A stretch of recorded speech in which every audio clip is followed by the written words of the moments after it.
Cool, man. And now I can do this too because we're starting a podcast. Ooh. You already started, so like we're started. Yeah, we're recording, baby. Uh-oh. Yeah. All right, be careful what I say now. No, you can say what you want. But I will welcome everybody back to Locked Off Logic podcast with Jon Bigler. Jon is still our most listened to and our most watched episode on YouTube with his story about Lord of the Rings, rescue, and adoption. And so it was only natural to bring him back to talk about the Two Towers because you talked about, Jon, a story when you were a kid where your dad used to read Lord of the Rings to you. Am I remembering that right? Yeah, and it actually, I think it started, I think he started, I'm pretty sure it was chronologically. I'm pretty sure, and my brothers might correct me because, you know, I'm the oldest, so my memory is starting to fade. But I'm pretty sure we started with The Hobbit. Yeah.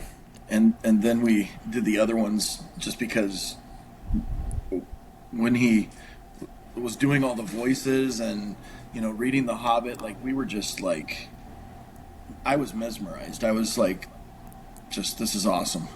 Yeah. So I think we started with The Hobbit and then we went through chronologically, like through the rest of them. Dang, that's cool, man. That's such a cool story. Yeah, I remember you shared that on the first episode, and just so I had to bring you back after I went to the. You were trying to work it out to where you might be able to stay and do the rewatch with me at the Megaplex, but you had to get the heck out of Dodge, and you had to fly back to where you're living, so that you've been away from home for a long time. But I miss you in that theater, man. I wish I could. It would have been nice to stay. The problem was Jace had to get back to school, and Jace and I flew together. So that's true. You Can't couldn't have just flown him back by himself and stayed and watched the movie at the Megaplex. I could have done that. Probably could have, but I don't think he would want to. He has flown by himself before. I think he has. Yeah. I know Allie has, but I don't know if he would have been feeling that. Yeah. ditching out and sending him back all by himself.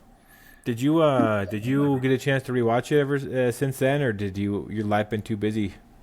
No, I did. I got a refresh, little refresher in, which was good because, I mean, you know how long those have been out. So when I first watched them, I watched them in the theater, and then when they came out on the DVDs, I watched them on the DVDs too. So, and then I went a long period of time without watching them. You know, like got into other TV shows and binged watched, different series and new movies that came out. So this was cool to bring that all back again, fresh in the memory. That's cool. Because I also watched some of the other ones too. Oh, good. So you're all caught up. So you can come back for Return of the King 2, which I believe is your favorite, if you remember correctly from the last time. My favorite is Return of the King. Yeah. Okay. Yeah. And I did watch that one, but I didn't watch the Fellowship of the Ring. I didn't watch the very first one. So got it. Mainly because I wanted to prep for this. Nice, good. That's why I jumped right into the Two Towers. No, I appreciate it, man. And the Two Towers, like I remember I was sitting in the theater, and you kind of just you go along with the Fellowship, and just like as a story refresh for all those that have, I'm sure, seen this movie, but they split into three different parties where you get Aragorn and the crew going to Rohan to save the hobbits. The hobbits end up in the forest, and the other hobbits end up trying to get into Mordor, and they just can't do it. And so they spend the whole movie trying to find a way into that city, and they just get caught up. But man, I remember I don't think I've ever been as hyped for movies as I was at Two Towers, because I'd read the books, and Helm's Deep was always what was like, that's coming in Two Towers, like Helm's Deep, and God, dude, I remember like just in the theater again, just watching that again, just it's just so, I don't know, man, it's just so good. That is such an awesome battle scene, and like the behind the scenes, I was like studying up on it, and I guess it took 4 months to film Helm's Deep, like all that stuff, and God, I just love that scene. Like, there's so many scenes we could talk about. Like, I was gonna ask you, like, what do you think of like the rewatch now that you rewatched it, but man, I just loved. Well, rewatching it, it's interesting that you bring that up about that battle scene.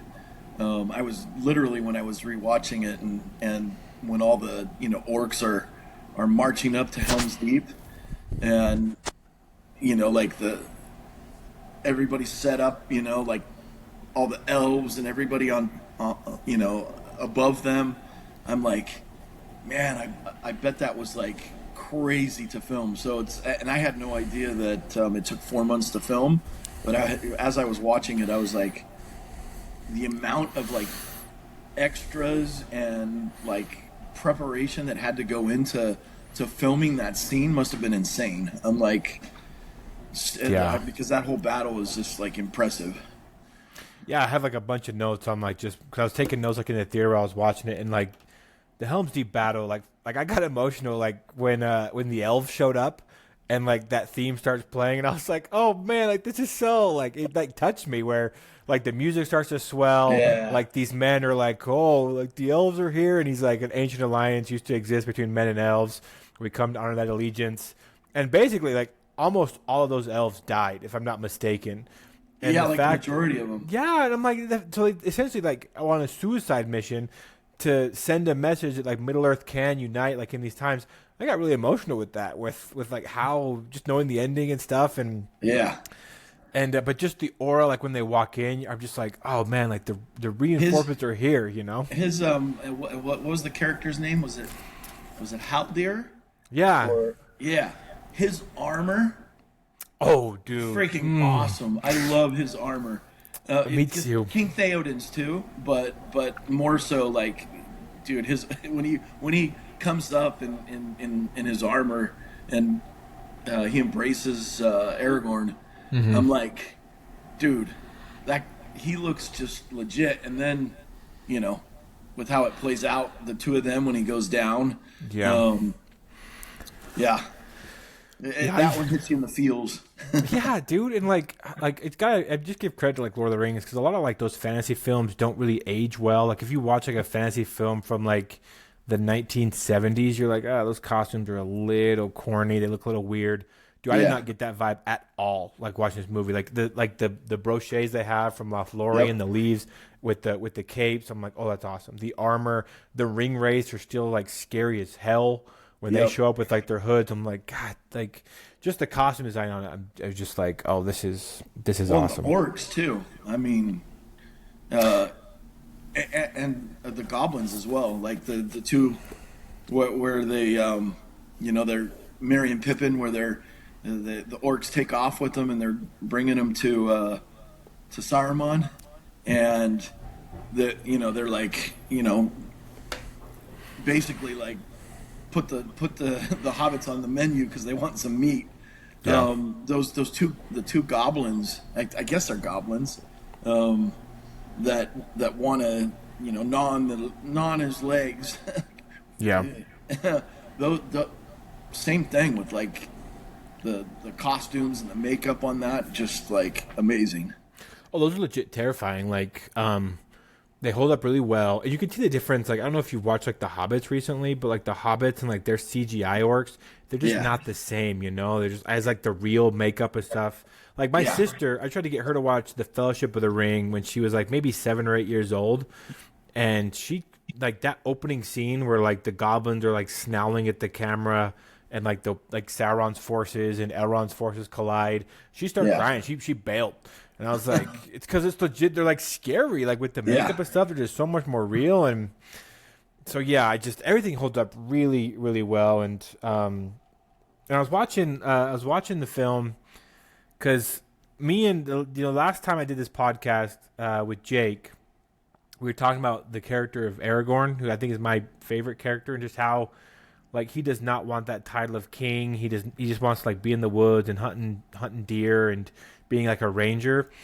I think in this film, just from when I was watching it, kind of like watching it like all together, I think in the Two Towers is when he actually finds that he has like a talent for leadership, where he just shows up and he's just doing his thing. He's brave, he's calm, he doesn't take shit from nobody.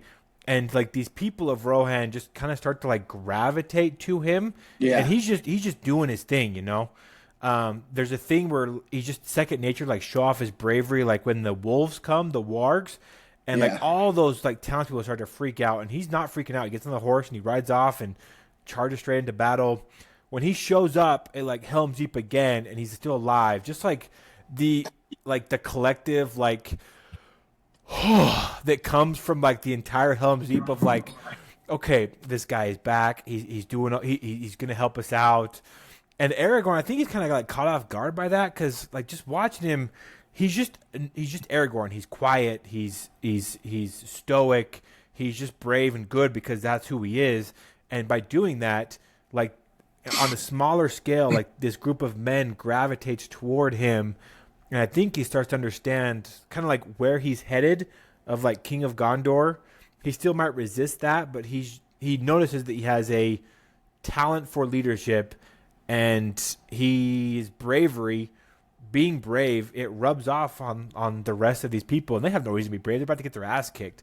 But because they have a leader like Aragorn that's so good at being a leader without him even knowing it, it gives them just a slight bit of courage that they have to pick up their sword and just keep on trying. Yeah, because even though he's not the appointed leader of Rohan, right? He. You see those people in life that are just like natural leaders, not the appointed leaders. You know, that's Theoden. Yeah. But the natural leader there, you see it. Like you see his natural ability to lead. And I think the reason behind it, just like throwing in my 2 cents and just in his character, is because they can see that he cares. Like there's a genuine like care. Like he wants to take care of the people there. He wants to defend and fight for them, and they can see it and they can feel it. Like so, there's that scene where with Eowyn, is that I don't know if I'm saying that name right, Eowyn. But where she's basically complaining about having to go to the take the women and children to the back of the caves to help protect them, and she says something about, I don't remember exactly what she says, but she's like says something about like she wants to go fight the people want to be at his side, those that love you. Yeah. She said, I don't remember the exact wording, but she basically says, I want to be by your side because just like Legolas and Gimli want to be by his side because they love him, and in turn they know that he loves them. Yeah. Like he just shows it. He doesn't even have to say anything. He shows it by his actions. He's a lead by example, not by lead by the crown on my head. And I think that's what inspires the people of Rohan to follow him. He's just that natural leader that shows that he cares and is going to do whatever it takes, to protect them and be loyal to them. And he's, even if it costs him his life, he's fighting for him. Yeah, I think he showed that. Like that's such an interesting like concept you bring up of like leadership by example, because he's not seeking the crown. No. Like the extended version of Two Towers does a really good job just explaining like why he doesn't want the crown, the history that comes with it, his family's history, and just why he would avoid it at all costs. And he's never really seeking it out. Like his career profession is basically like a glorified park ranger, where he's just out there in the woods, and like when it comes like how he finds himself on this wall at Helm's Deep is that there were two people that he cares about, these two hobbits, and he wanted to get them back. Sprinting across Middle-earth to go get these two hobbits, that's not the easiest path. It's probably the most heartbreaking path, because who knows if those hobbits are going to survive, but that's the path that he chooses to do. And just how, like, in the first movie, he's always really protective of just the most vulnerable. He's always kind of on their side. He never lets anybody take advantage of the hobbits. He's protective of them when like Boromir comes around. He's the first to volunteer his sword when the hobbits are going forward and doing this mission. But like, he's also like super validating toward Eowyn. Where Eowyn, she's kind of like, because she's like, and there's not many female characters like in Lord of the Rings, and maybe this is kind of like maybe like the more like social justice side coming out, but like what she wants to do is fight, right? She knows how to fight. Right. She wants to be out there, and she's kind of always like pushed aside of like, no, like go take care of whatever. And when he like sword fights with her, he doesn't undermine her at all. He validates her skill, says that she's very skilled. When she talks about wanting to be a warrior, he listens. And I think she mistakes that for like, she becomes attracted to him, obviously. She's like, well, I want this guy. Like, this guy is nice to me. He validates me. He's a king. He's a warrior. I need that. And he's just being Aragorn. Why wouldn't you, right? Why would you? I mean, even us, like, I see him now. Like there's a point, and like, there's a point in the movie, and you know exactly what I'm talking about, where Aragorn, he gets up out of the river, and he goes to Helm's Deep, and he throws that door open. Mm-hmm. And me, as a heterosexual male, I'm kind of like, oh, that is the sexiest thing I've ever seen a man do, is when he throws those doors open. I'm just like, oh, man, who wouldn't, you know, like, everything that he represents is like a human being, as a leader. And for her specifically, he's just really validating to her and what her ultimate desires and what her talents are as a princess and a warrior. So just big, well, and I think you talked thumbs about up. it. I think you talked about it in was it your last podcast? About his, you know, like that's what true masculinity like should be. Was it your last one? Yeah. I think. Yeah. Well, depends. This will go out in November, and so the last podcast we may release before that is actually like a Star Wars episode. So, but the last Lord of the Rings episode, yeah, you're right. Yeah. We talked about masculinity and Aragorn and. Yeah. Honestly, he's what we should strive for. You know, like as you know, as men, and examples. You know, for our family and our children. Like he's that in Lord of the Rings. Like he's the one that you're like, yeah, got to emulate that dude. Yeah, and like that whole like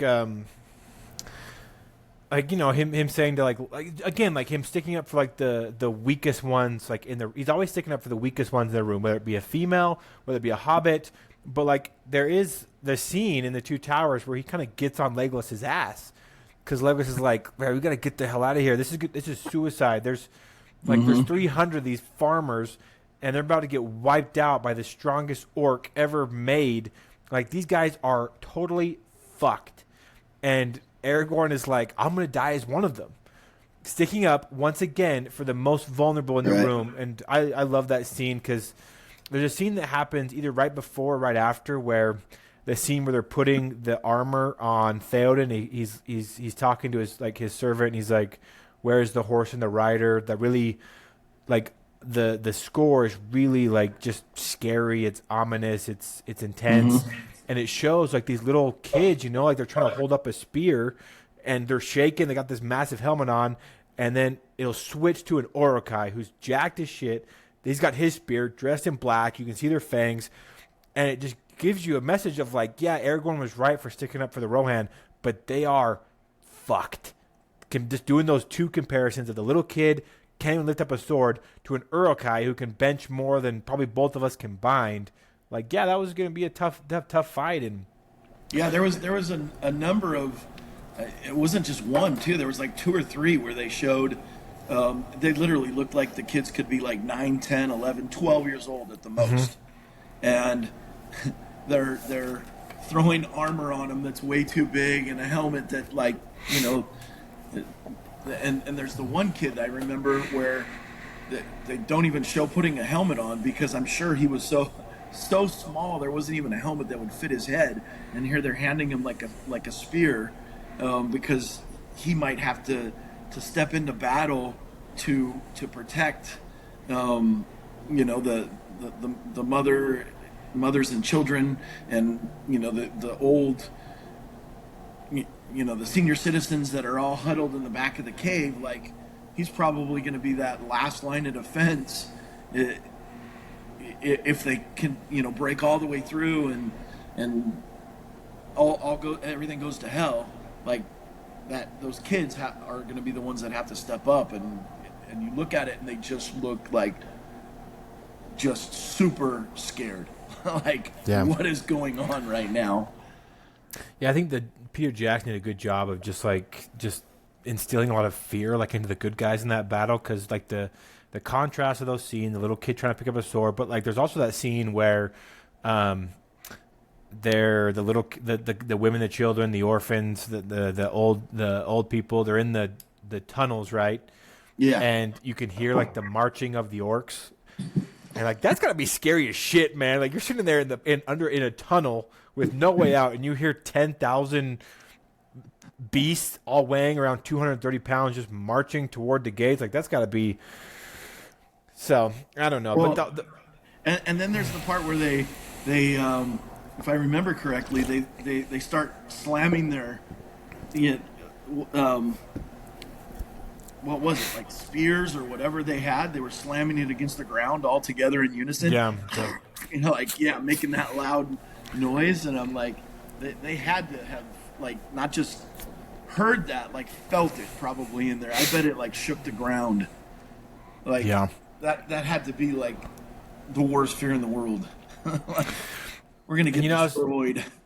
Yeah, and I was watching the movies again because like this, I was watching the movies where I was on a sabbatical from work, just taking some time out and just hiking and exploring, and just over the last, I don't know, 10 years or so, I've really gained like just an appreciation of nature, of the trees, the water, the snow, like how important it is, like here in the West, to have a good winter, like what that means for the rest of the seasons, and watching the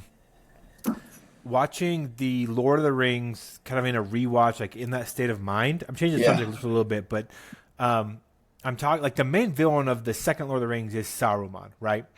And I'm watching it from like this point of view of like someone who's hiking a lot, someone who's exploring a lot, and all of our main characters are so respectful and intertwined with nature. Like the hobbits live in hills, the elves live in the woods. Strider, his profession is basically a park ranger with a big ass sword, helping take care of the woods. They're just so, they live among nature, they take care of nature. And Saruman, what ends up being his downfall, I feel, is that he just did not give two shits about nature. He tears down the trees, he pollutes the waters. There's a quote that he says in the first Lord of the Rings that kind of ties back in the second one, the extended one, where he's like, the trees of Fangorn will burn in the fires of industry, and nature fought back. And I was really glad to see that, where it's like almost like I wonder if it was like a message that Tolkien was writing way back when, of like when you fuck with nature, nature will fuck back at some point. Because in the end, like, I mean, it's the Ents that were like, you're just like, we're nature, and we've had enough of this. They go back, they break the river, they clean up all this stuff, and the people that were respecting nature end up being the ones that defeated the one that was kind of using nature to gain power. Right. And I don't know if there was like there's a thing in that of like, maybe I'm overthinking it or whatever, but I just noticed that the ones that were in tune with nature end up coming out on top in the Two Towers, versus like Saruman, who was basically just didn't give a crap about it. He ended up paying for that, and it was nature that kind of forced him back into his castle. Did you get any of those vibes, or like what were your vibes like on the rewatch? Well, it actually, I think it was a backfire, because what turned the tide for all of, especially what was happening in Isengard, right, was the Ents becoming involved in the battle, and what set them off is seeing the damage that Saruman, like what had happened to the forest and the rivers, and like they completely destroyed that land to build their army, to build this massive, crazy, powerful army. Yep. And what I think Saruman saw as like his strength, because instead of respecting the land, right, he used it to destroy, and that turned the tide, I think, and backfired on him completely. I think, and you see the difference between Gandalf and Gandalf's character. You see not just you see it in The Hobbit, you see it in the Fellowship of the Ring, and you see it in Two Towers. He's in touch with nature. Like Saruman's up in his tower, right? He's not out in the forest, and he's not out in the mountains, and And Gandalf is. He's in tune with the world and with nature and with everything that's the beauty of Middle Earth. He's in touch with it.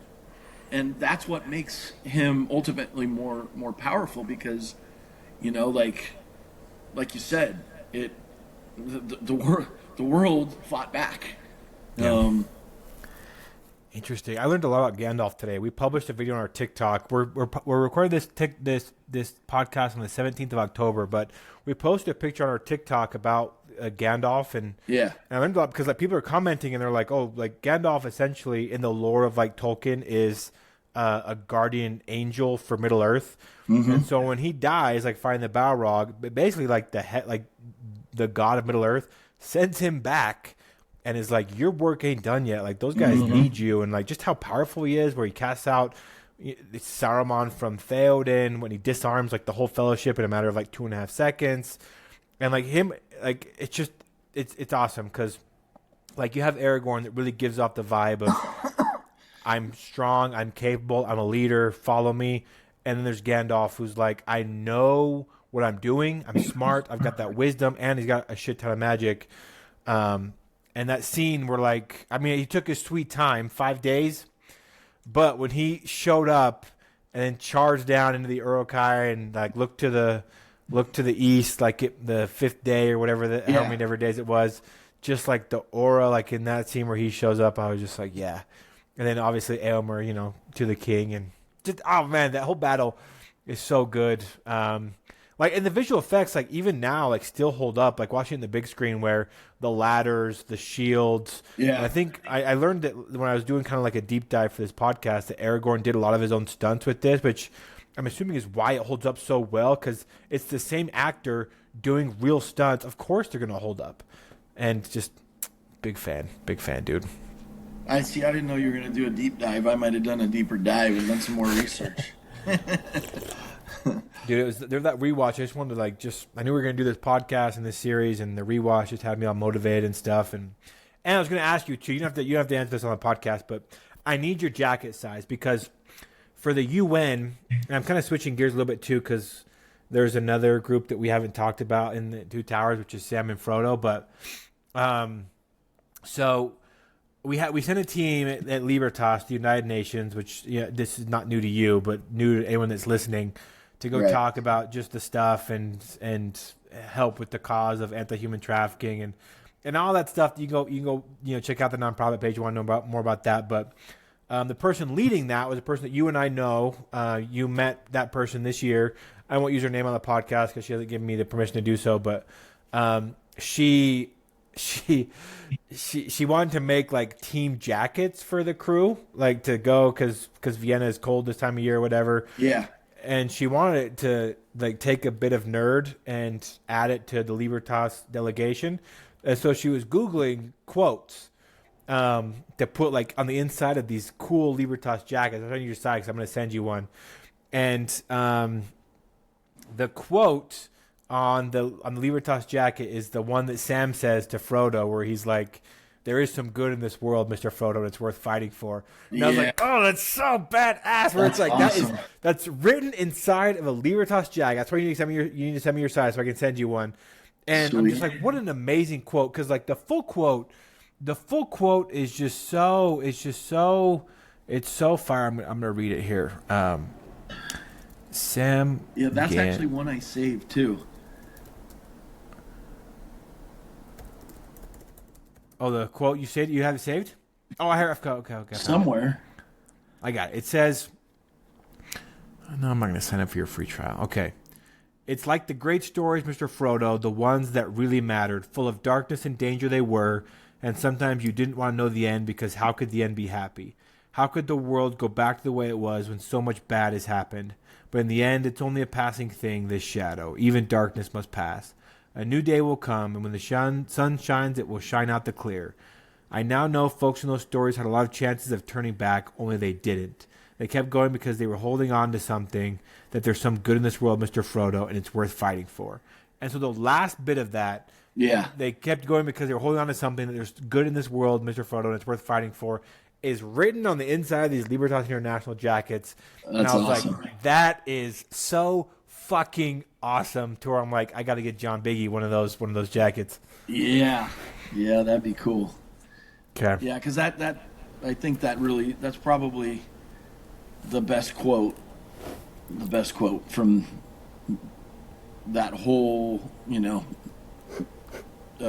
book, whether it's book um, or the movie. And I think it's even more relevant than ever, Like, I mean, God, I don't know about you, but there's some days I wake up and I'm just like, what is this world, man? Like, there's a week, I don't know if you remember this. Of course you do. You work in the stuff that you do. You were even more worried about this than I was. But it was in 1 week, 1 week's time here in 2025 where there was that thing that happened in North Carolina where that Ukrainian refugee was stabbed to death on camera. Yeah. And that happened on Monday. And then 3 days later, Charlie Kirk was assassinated in Utah. And it was, again, caught on camera. That was a lot of violence that was very easily accessible. And I got to tell you, that whole week, I was just like, what is this world, man? Like the violence, the disregard for human life. And it was... I have to hold on to that quote sometimes because, man, there's some days where I'm just like, what is this world? Like, how do I pay my bills? How do I fight evil? How do you do all these different things? How do you protect people you care about? And you just have to freaking hold on to that Samwise quote where it's like, don't turn back and know that there is some good in this world and it's worth fighting for. Yep. Yeah. That for sure. And if I'm remembering correctly, when he gave that speech, in the movie at least, that Gollum, they flashed, sort of the camera flashes to him, like to show his face, as he's saying it, and you can see that it hit it. Even it Gollum hit him too. is like. Mm-hmm. Yeah, there is. He recognizes there's good in the world still fighting for you. It's the one time where you look at his face and you see the human being. Like you see, instead of Gollum, you see what was his? Why am I blanking? His previous Smeagol. Smeagol. Yeah, you actually see Smeagol. As a person and a human being with like feelings and like you can see he's like that's it. And then they also pan over to I think Faramir and show him, and in the movie at least they show that like that's what got him to change his heart and change his decision and let them go and continue to Mordor. So that part was so impactful because amongst all the darkness, and they had just like, just been attacked and beat down, and Sam literally is like, there's still good in the world worth fighting for. It's the light amongst the darkness that they're all experiencing in that moment that he's able to find and then share it with others so they can see it too. It's like, I think it's in the Two Towers. I think it's Sam's like most epic moment, other than when he initially stands up to Faramir for Frodo. Those are his two most like epic moments where, and it's why I think Frodo says, I want to hear more about Samwise the Brave. Samwise the Brave, and he's like, he's so humble he doesn't even get it. Yeah. He's like, stop teasing me. He's like, be serious. And he's like, I am being serious. He's like, I'm dead fucking serious, Sam. Yeah, totally Got me by the serious. face serious. No, dude, I love that. Oh, that's such a good point. Like, first off, I think Faramir's character, he's trying so hard to just impress his dad. Because, like, in Return of the King, Faramir is a victim of abuse and serial psychological and mental abuse. Where essentially there's a one point in the Return of the King where Denethor is like, go off yourself defending this country because you're better off dead there than alive here. And I just gotta assume like that's just been, and like Boromir. There's a flashback scene that's in the extended versions in Two Towers where Boromir's really going to bat for Faramir. He's like, hey, quit being an asshole. Like Faramir, he's doing a good job. He's a good captain. All he wants is just your approval. But they just so focus, on Boromir. He doesn't even remember Faramir, but Faramir's great. But Sam, dude, you bring up Sam, and this was crazy watching it. Like shout out to the Megaplex theaters in Utah for hosting this. The extended versions, 9 in the morning until 9 at night, watching them all back to back with 15-minute breaks in between. In Fellowship of the Ring, like Frodo is trying to encourage Sam to go dance with his girlfriend, right, or dance with his crush. And he's just like, no, I'm just gonna get another beer. Does not want. He's like, no, fuck it, that's not me. And then, not a movie later, the Prince of Gondor is berating Frodo, and Sam just like he's ready to go to battle. He's like, you want to know why your brother died? And gives him these logical steps of like why what you're doing is going to lead you down the same path. And like Faramir's guys are armed. They don't know how stable Faramir is. Finding out that he just lost his brother, Sam don't give him two shits. Sam looks at him dead in the face and stands up for Frodo. And stands up against the Prince of Gondor. I was like, oh, the dude's found his balls. Like he's found his thing. He's found his what makes him a hero. Yeah. And like the growth, man. Where like he couldn't talk to his girlfriend, so he goes and gets another beer. I mean, who hasn't been there? To standing up to the Prince of Gondor, who has them captive at this point. I was like, that is awesome. Good for Sam. Yeah. It was definitely his moment, and he stepped forward and shined when he was needed the most. Because if you think like you watch the movie, he's taking him back. He's taking the ring straight to the last. Well, maybe not the last person, but one of the last people that should have that ring in his possession, and that's what he's going to be doing. He's going to be taking it. Well, we should use the ring. We should weaponize it. When his father's telling him, telling Boromir in the beginning, like, you need to bring this back. We need this. And so, what he doesn't understand, and even Boromir doesn't understand until he's confronted with taking it, which I guess was the Fellowship of the Ring in terms of the movie, right? When he was going to take it, was that the ring show, like, even when people have good intentions, right? They want something that's maybe right, or they want to protect those that they rule. That even when something so evil is the one that's guiding it, it doesn't matter if your intentions are good.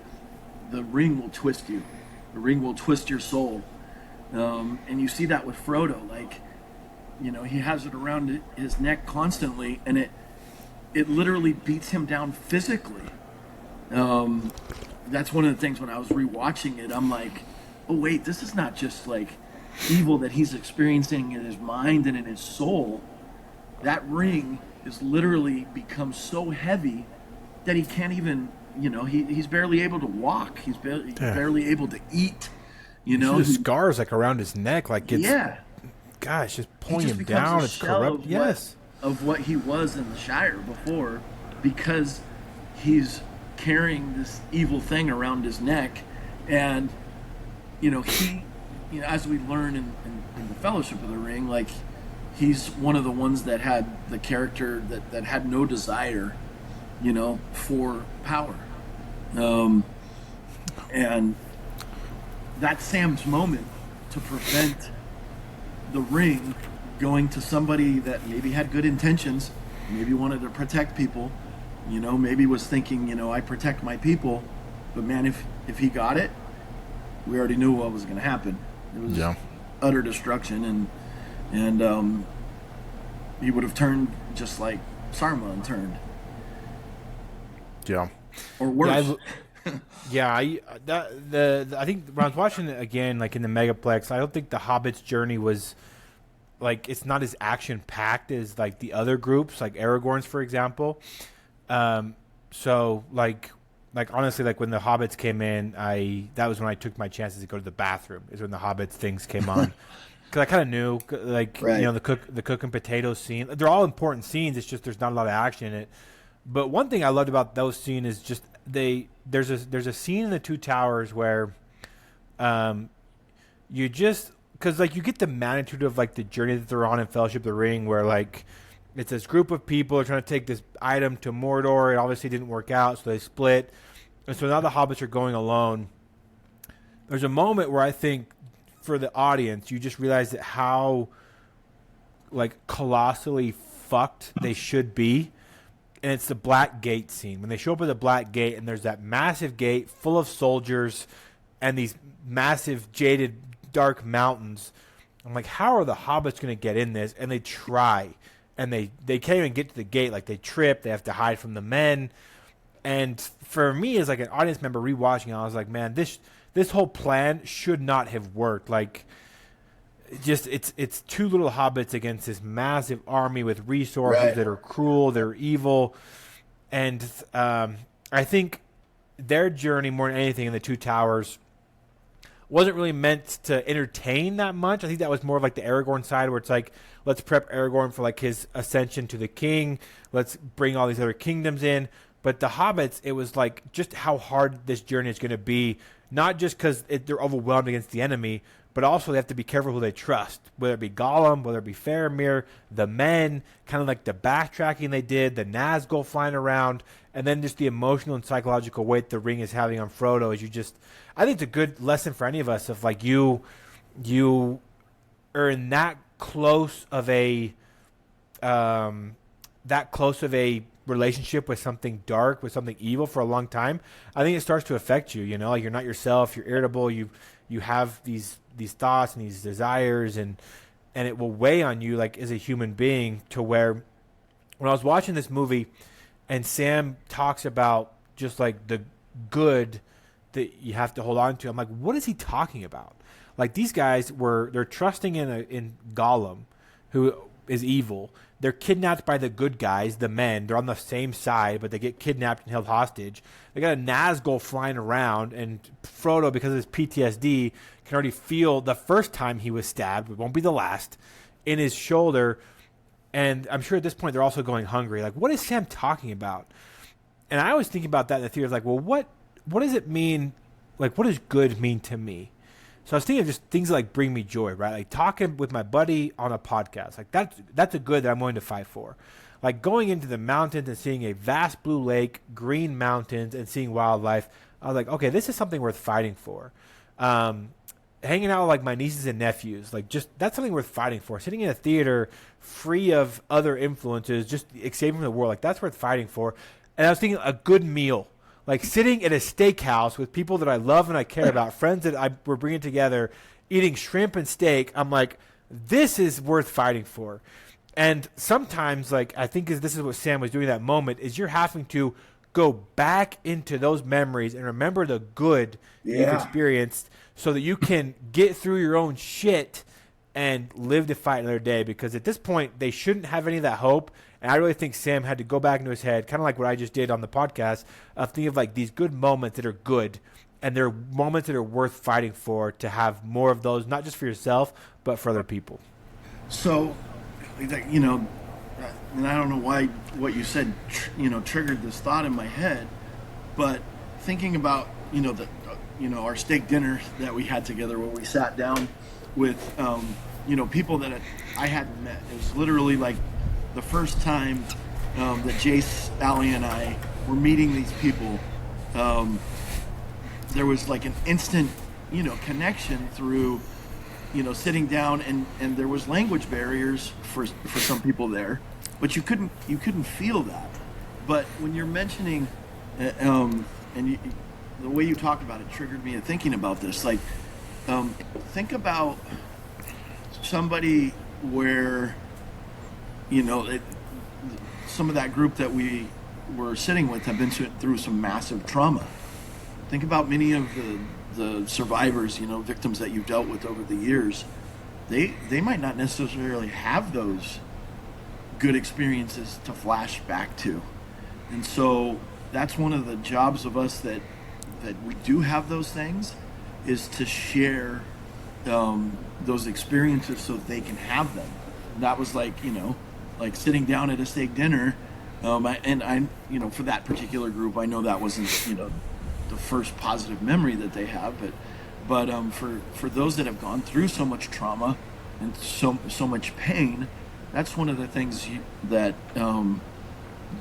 you do and your organization does, is to create those moments where. So I think about like your birthday stuff that you do, your Christmas stuff that you do, and just sitting down and having a meal together. You're creating those experiences for some people that have never had those experiences, and that's huge. And in relating it back to like Lord of the Rings, right? Frodo's mercy, right, and compassion for Gollum, even though he knows that Gollum, like is evil at that moment, and he's torn between the light and the darkness, and you can see the darkness winning out.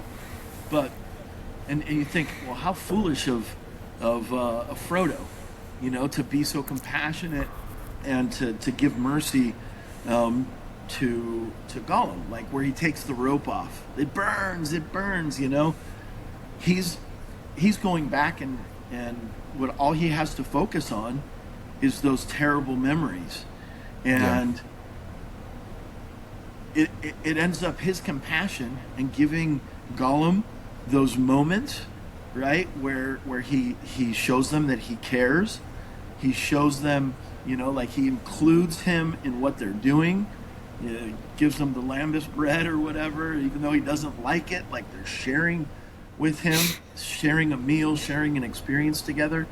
And ultimately that compassion, even though it's compassion towards somebody that, in the end doesn't turn out right, but he's still got that good in him, right?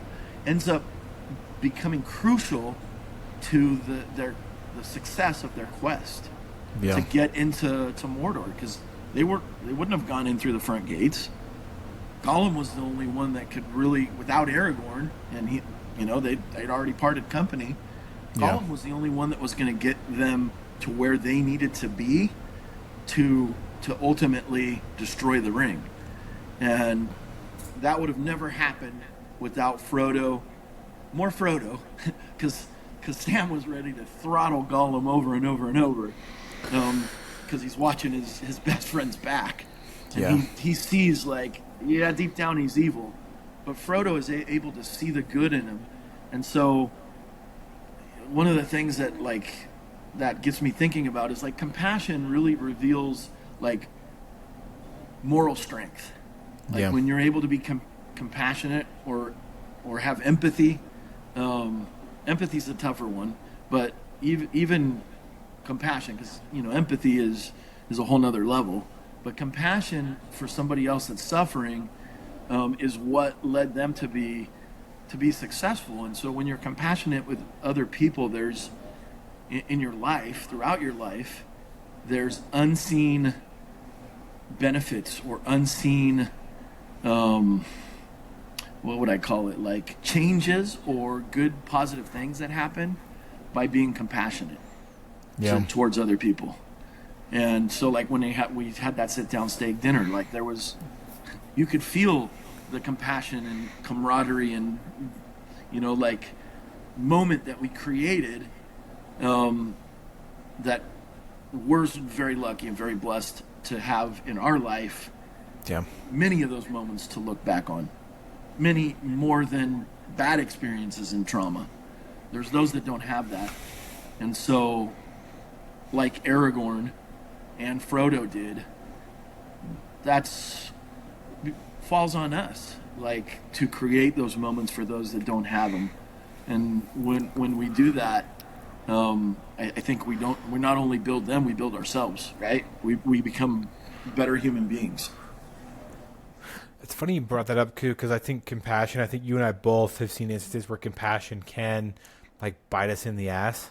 And it's not to say that we're not, like, we wouldn't go back and do the exact same thing, but Like compassion, oftentimes it reveals our character, but it doesn't guarantee that it's going to end up well for us.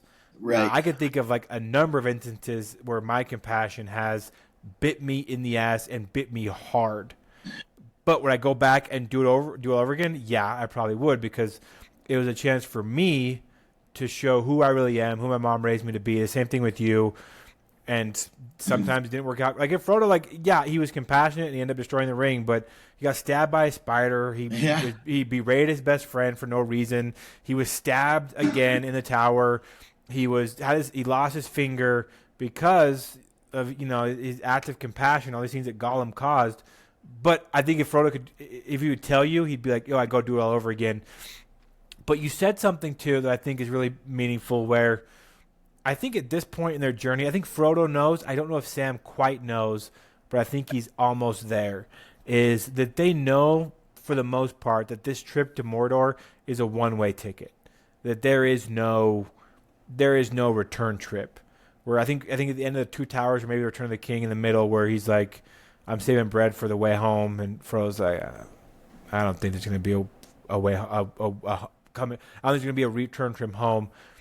And I'm just like that. I think that gives so much profound character and bravery to those two hobbits. Where, like, no wonder they bowed to them at the end of Return of the King, because their mission essentially was a suicide mission. Is that you die, you destroy this ring, so other people in Middle Earth can have the happy moments that you and I are talking about. And I'm just like, that. Good on them. Good on them, because I don't know if it was me, it was like one-way ticket to your death, a shitty death too, not a good one, a shitty one, Yeah. so that other people can have a better future. Like this, I mean, kudos to the hobbits, because I don't know if I'd And be I able to think man up I to think it. they knew it was the moral and correct, righteous thing to do, and so to them it didn't matter, and that's ultimately why they were the ones carrying the ring to Mordor, because Yeah. they had that character. Yeah, it's interesting stuff. Okay, bro, I had 3 questions for you after your rewatch. Uh-oh. Ready? Quit. Is this like quiz time? No. Oh, okay. No, not quick. No, fuck no. No, first thing is, after watching the Two Towers, what is your favorite scene in the Two Towers? Favorite scene.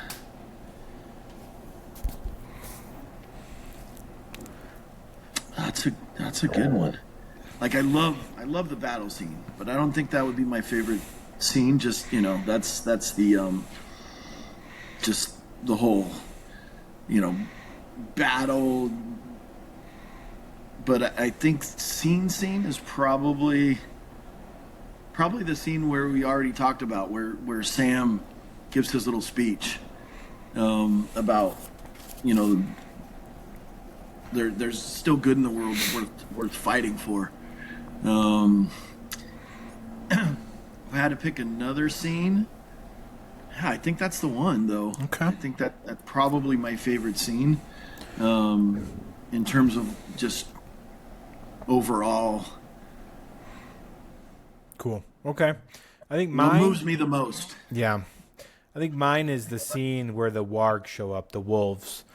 The scenery in that is just sublime. Like the lake Yeah. and like the snow painted mountains, just beautiful. Like Eowyn trying to like kind of make a pass, I think a little bit at Aragorn. And then Yeah. Legolas, like obviously like sensing what's going on with his elf eyes. And then seeing like the riders ride out, the fear in like people's faces, just how cruel like Saruman is, like sending wolves after like this vulnerable group of people, and seeing the defenders Yeah. defend them. I'm just like, what a dick. Yeah. But I loved, that was I think my favorite scene. Just the score, the bravery shown, and just the scenery alone is just sublime. Another scene I really like too. That's it's up there as well. Is when Gollum's down at the Forbidden Pool, and they have their arrows drawn. Yep.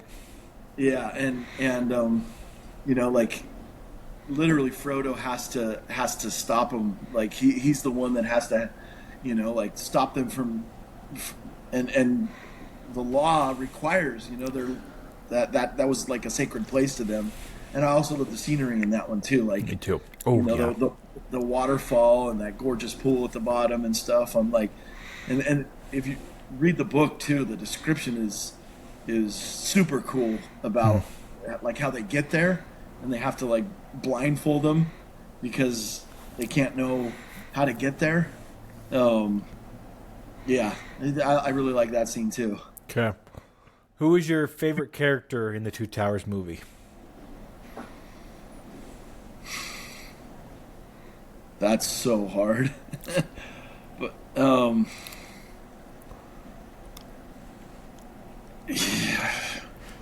rough. But I'm gonna in the movie. Both. Do both if you want. Book and movie. It's our podcast. You can do whatever you want. I don't even know if I can pick one because I also love like the whole Merry and Pippin interaction with the Ents, where they convince them to turn from north back to south so they can see to the destruction. Like, yep.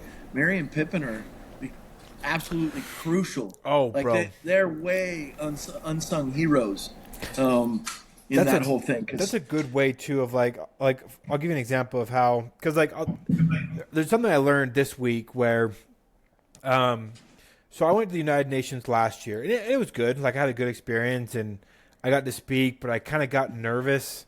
And so I started quoting Captain America in my speech, and I just ended my speech, and I was like, it was fun. Great photo ops, looks great for donors, all these different things. But I was kind of like wondering, like, what is Libertas's interaction with the UN going forward? I don't know. Because, like, the UN, as you know, is full of, like, honestly, a bunch of Ents. Very powerful, very, very right. slow moving. Very slow moving. And so when this person that you and I know wanted to take a delegation to the UN, I was like, okay, well, get some people to go with you and bring a couple of the survivors and let's see what happens. And that's what they did, and they absolutely killed it. Like, there were people at the UN who have like 3 PhDs asking for pictures with the survivors that we work with based on the speeches that they shared. We got like a bunch of emails that were like, we need to have that happen every time. That was so refreshing for us at the UN. We don't get a lot of interactions like that. Why is that? Because I think that they were exposed to, and I'm going to try to use my words a little carefully here to use this analogy, but they were exposed to the devastation. Where like you heard about it. Like, the Ents knew. Like, they could see the smoke. They were hearing things. They could notice it, like, their force was getting smaller. They knew that there was something happening, but they weren't exposed to it. And so you bring them to the forefront. You see their friends burning. You see just this evil seething from this place. And they were moved to action. They were like, this ain't going to fly. Like, we gotta fuck shit up. We kind of use the same thing, but for the UN, where, like, versus me being there, like having our staff be there and giving what they wanted to speak, which is great, which is fine, like whatever. But having survivors with lived experience that share what happened to them, how they're surviving, what they would do differently, and expose them to the hope, the healing, and the devastation of what actually happened, we think will motivate them to action based on the interaction that we've got and the emails and the collaboration requests that we've got after the fact. But we had to kind of be like Merry and Pippin, kind of, I don't know, like drastic about it. And it goes back. I was on a podcast last week talking about Batman Begins. And Batman Begins, in that movie, Bruce Wayne uses an example of how to shake people to action. And he was saying, like, people need dramatic examples to shake them out of their apathy. And he's right. And I think in this case, the Ents, this hidden army, needed a drastic example of something, of devastation, of violence, of the perversion of nature, like whatever, to spur them into action. And Pippin and Merry's intelligence made that happen. Yeah, well, and you see in the movie that the Ents are totally apathetic to it, and even when they're like in council. So you're comparing to the UN, right? Even when they're in council, like, they're getting so frustrated because they're talking forever, and like there's no action. It's complete inaction. They're just talking about it, and say something to him and confront him, like, why is this taking so long? Um, at least 2 times. Don't be hasty, Yep. and literally they're like, what do you mean? Don't be hasty. Like they need us, and it literally took these 2 unsung heroes that we know their history in Fellowship of the Ring and stuff like these. Many times they're bumbling idiots, right? Like they make mistakes and they're not the main characters. They're not the one that is the focus on, but they're literally the ones that turn the tide for the whole thing in the Two Towers, because they got the Ents to change their vision of, hey, this doesn't really concern us that much, by directing and this was physically directing them to change the path they were going from north to south. And when he went south, they were able to see all the destruction and everything was going on in Isengard.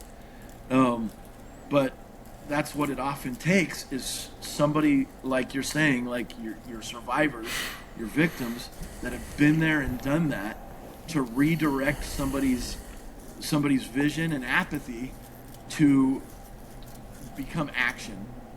To say, I can't sit on the sidelines, I can't be lukewarm on this, because once Treebeard saw the destruction, like, game over. Remember, like, he screams out, Yep. like, and immediately is like, there is no discussion anymore.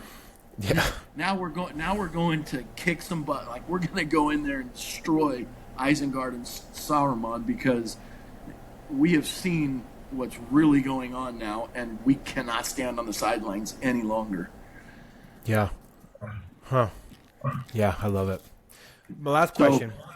Learning to utilize those that play the role, like Merry and Pippin. Yep. And learning to give them their moment, super, super important. Yeah, I agree.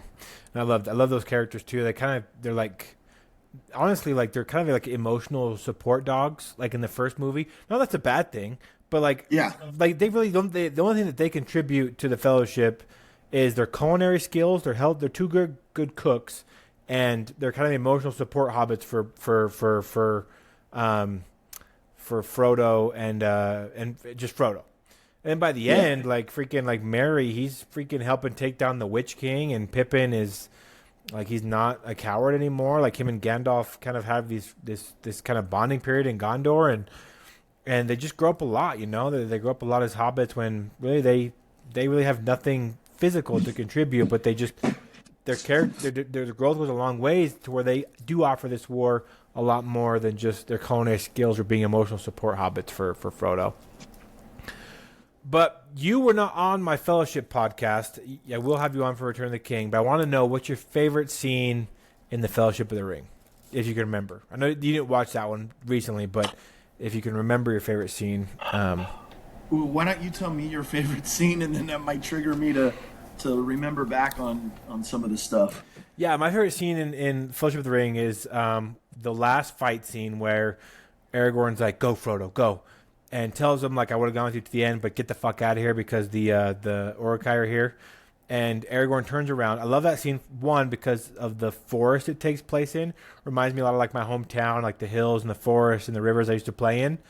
And Aragorn, it is 1-on-200, and Aragorn's winning in the first, like, 45 seconds of that fight. And I'm just like, that's when I first knew that's the King of Gondor right there, where it's 1-on-100, and he's taking out the first 15. And I was like, that's my guy. I've never seen, but some of the more iconic scenes of, like, there's the scene in the Two Towers, or the Fellowship of the Ring, where, like, the Ringwraith first shows up and he's hovering over the thing. When they stab the bed, when Gandalf and Saruman fight, when Gandalf escapes the Orthanc Tower, the Fellowship of the Ring, the Council of Elrond, which I really like that scene too. When they're going over the Misty Mountains, the whole Moria scene, Gandalf fight with the Balrog. There are some of the more iconic scenes from the movie. Yeah, I do love when the council meets, like Rivendell is awesome. Like, yeah, just the elves know what's up. Yeah. When it comes to picking a spot to settle down, like Rivendell's just like gorgeous. But when you're talking about nature things, you're like, yeah, if I was going to live with somebody long term, I'd go live with the elves because they know no what doubt. it's about. But favorite scene, and actually, it butts right up like it's is it preceding? It's either it's right before or I don't remember, but it's actually the scene with Boromir where he tries to take the ring and then he gives his life to protect Frodo and let him escape because he realizes and it's that he realized he messed up, so the repentance part of it, and he's literally willing to sacrifice his own life because he now understands the mission, he understands where he went wrong, and that whole scene where he's just literally taking arrows like these massive arrows to the chest, and he's just like, nope, that's not going to stop me. You're going to have to do much more than that. And in the book, I think when they talk about it in the book, when they find find him slumped up against a tree, I think they talk about, and you see that as well in the movie, there's just all kinds of orcs piled up that he dispatched. He took them on, and he's literally dying, and he's like, if I'm going, I'm taking all you evil, pieces of crap with me. You're all going too. Yeah. And he goes to the very last breath and gives everything to protect Frodo. Yeah, I would say that's in my top one, but I love the Aragorn scene that you mentioned as well.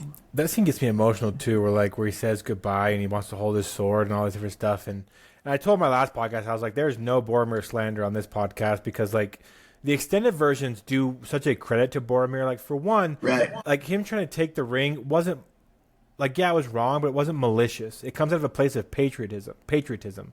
Because God, that man loves Gondor. He loves the White City. He talks about it all the time. He just wants to defend its people, defend his dad, his brother. He's just always his brother, especially. He's just always thinking about just Gondor and how to protect my people. It comes out of a place of patriotism, and who doesn't honestly if the choice is between the safety of Colombia or the United States, I'm probably going to pick the United States, it's a patriotism. It's where you're from. It's where the people you know and care about. It just is human. He trained the hobbits in basic sword play. There's a scene in Moria where he fucking takes, when they're the bridge is collapsing, he takes Merry and Pippin in his arms and jumps across the canyon that's collapsing. Oh yeah. He tries to kind of fight with Aragorn of look, give these guys a chance to breathe. Once Gandalf dies, and Aragorn understanding the danger they're still in is no, we got to get the hell out of here. But Boromir, I think, maybe is the most trauma-informed, in that moment where it's gotta give him a second to breathe. They're not used to this type of loss before. None of us are.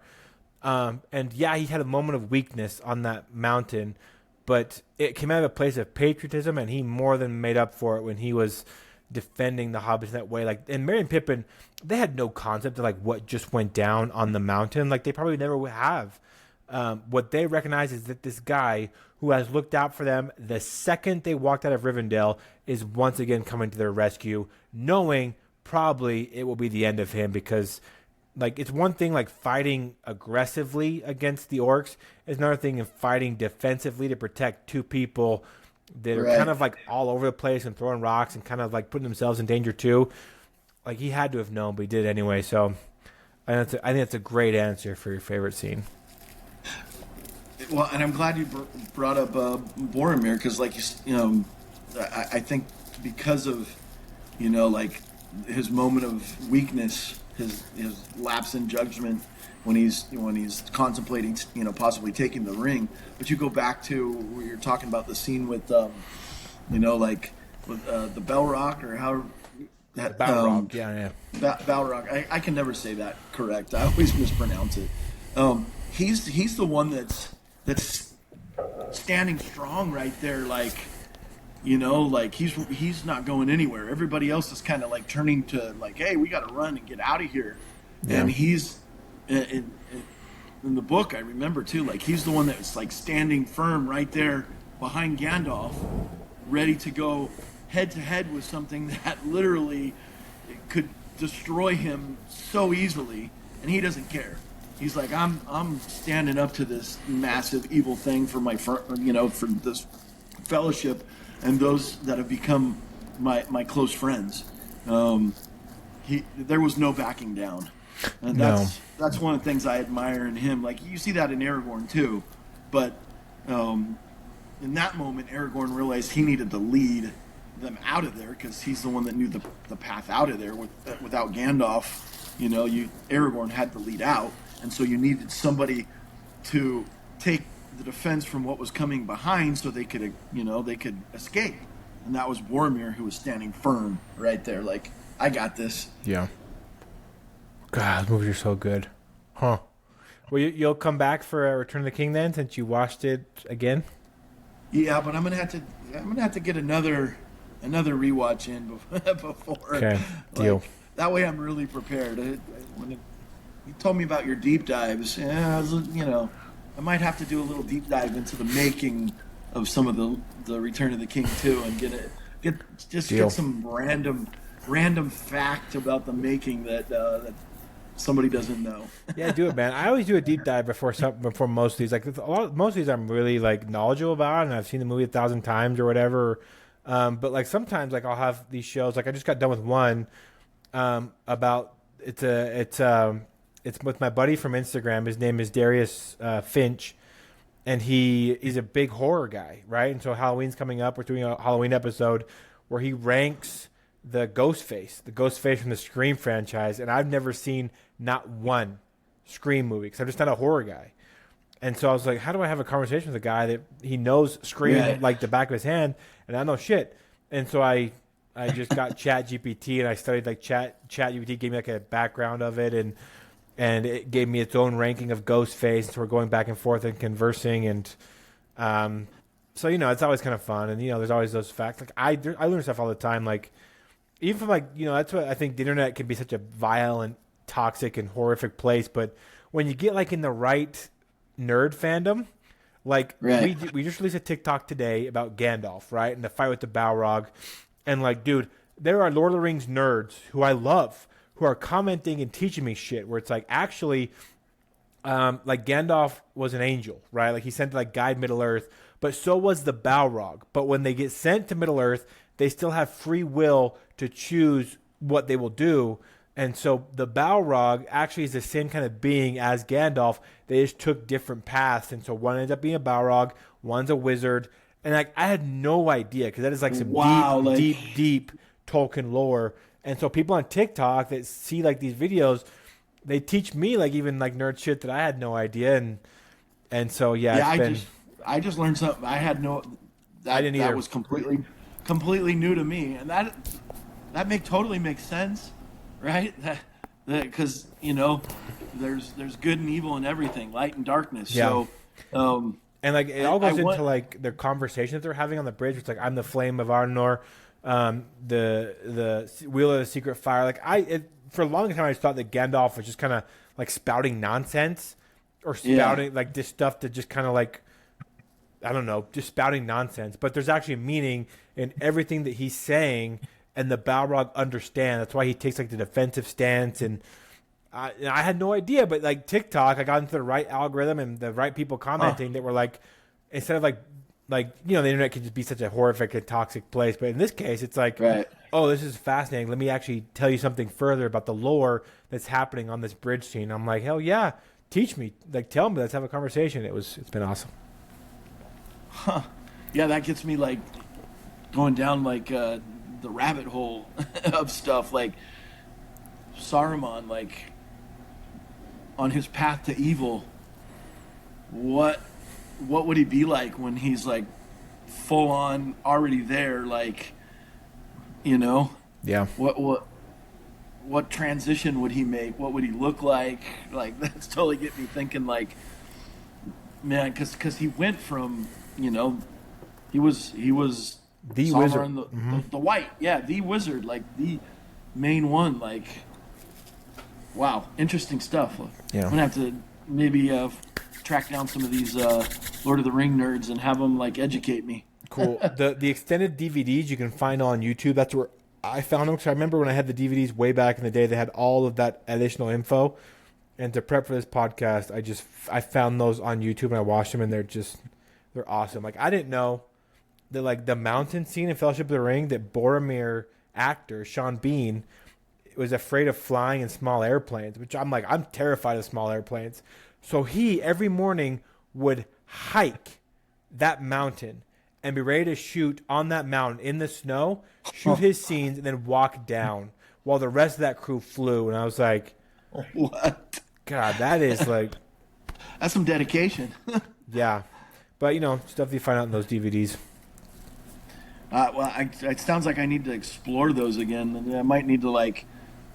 I don't even have a DVD player anymore, but maybe I need to go find one and find a way to, like, hook it up and rewatch all the, because I remember there was all kinds of like bonus stuff on the end of those that I'm sure I explored way back when they came out, but I haven't revisited that in years.